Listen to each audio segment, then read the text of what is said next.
Hello, let's get right into the video.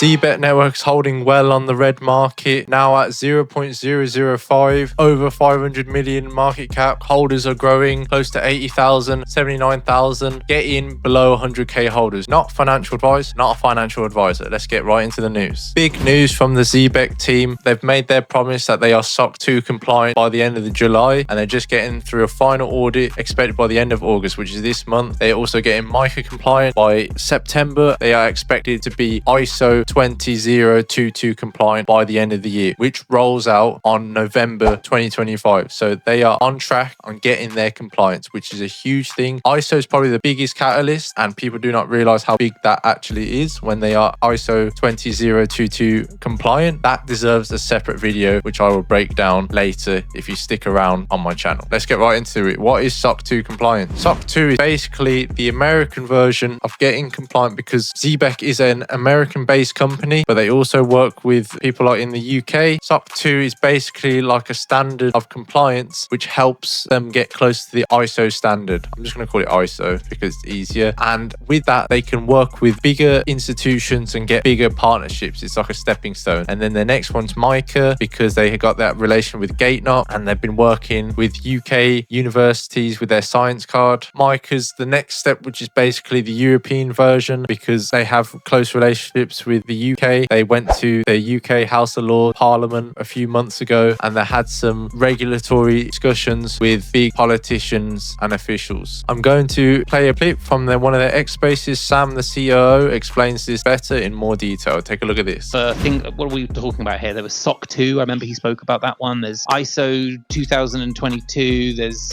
possible, I don't know how to pronounce this, MiCA compliant. There's all kinds of things that I think are really important. Where are we at with all of that? Wojtek and our team have been incredibly busy with SOC 2 compliance, which is really the first step in moving towards full ISO certification, which is still our goal towards the end of the year. And SOC 2, for those who do not know, is the gold standard in corporate compliance and privacy, which is very important for a company like Zebec that manages customer data and customer funds. So our goal is to have SOC 2 compliance complete by the end of July, and we are on track to do that. And then on the MiCA topic, given that we do operate now in the UK and Europe, we are in the process of finalizing MiCA compliance with regulators. We have completed our MiCA white paper. It is under review with multiple regulatory bodies, and we are hoping to receive the green light on that at some point this year. Like I said, the big one is ISO 20022 standard. And if those of you that don't know what ISO 20022 standard is, I'll basically explain it in simple terms like this. It's a universal language for financial institutions and banks for financial messaging. When banks transact money to each other in cross-border payments, our current system SWIFT, say like a Bank of America wants to send money to the Bank of Japan, well, guess what? Both of these banks have their own universal language. So there's a lot of barriers.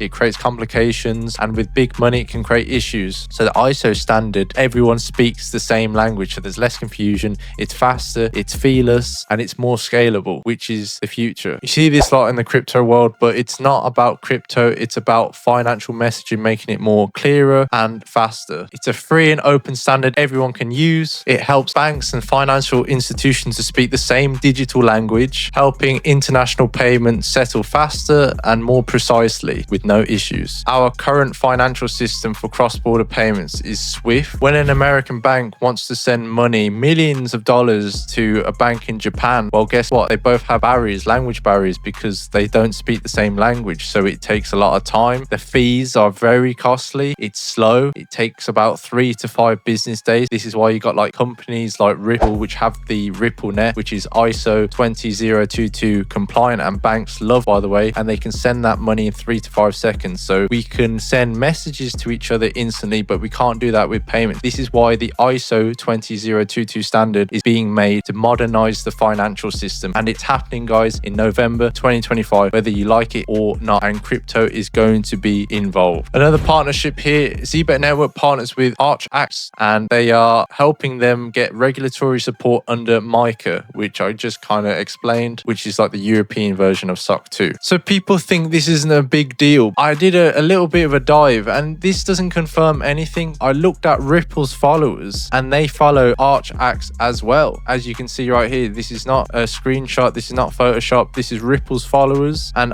they follow ArchAx. So why why are Zebec partnering with firms and institutions and exchanges like Arch Act that Ripple follow? And there's been talks of the Zebec Network that's working with Ripple. They've already put their RLUSD, their Ripple stablecoin, on their silver card. They have been in talks with Ripple, working on a product launch together, whatever that is. They also got that super app, which is coming out this year, and their cards, their silver cards, their black card, and their Zebec cards support over 150 plus different tokens, supporting 15 different chains, which are tier 1 recognized. An older announcement, remember, Zebec's going to the Cybos event, which is located in Frankfurt, Germany, which is held by Swift. But what's interesting is when I looked at the website, look at who's going to this event. I'll put this in the description, but I'm just going to have a take a look. Look at this. Chainlink, HBAR, Hedera Hashgraph, MasterCard, Quant Network, Swift, Visa, one of their partnerships as well, XDC Network, and at the end you've got Zebec Network. So this is an official event coming in September, October, Frankfurt, Germany. So their partnership with Algorand, integrating the Algo network into their card, is only just the first step. This is the reason why they done that. I'll play a clip right now from the Algorand team. Take a look at this. The ISO compliance, of course, is very important, and we are actually one of only a handful of blockchains that are compliant. And so, for instance, our ledger today is one of the few ledgers out there that is quantum secure. And you want to make sure that whatever you tokenize on chain will still be secure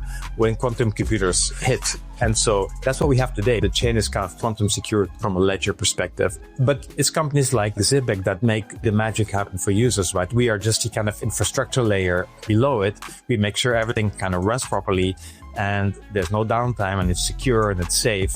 But ultimately what drives the usage is just companies like Zebec who basically build services on top of it that make the blockchain sing. That's all I wanted to say, guys. I wanted to keep it short. Keep up to date, like and subscribe. I'm going to do more updates of ZBCN, and I will do more of a deep dive on ISO 20022 because I think it's the most important thing that people kind of overlook. So take care. See you in the next one.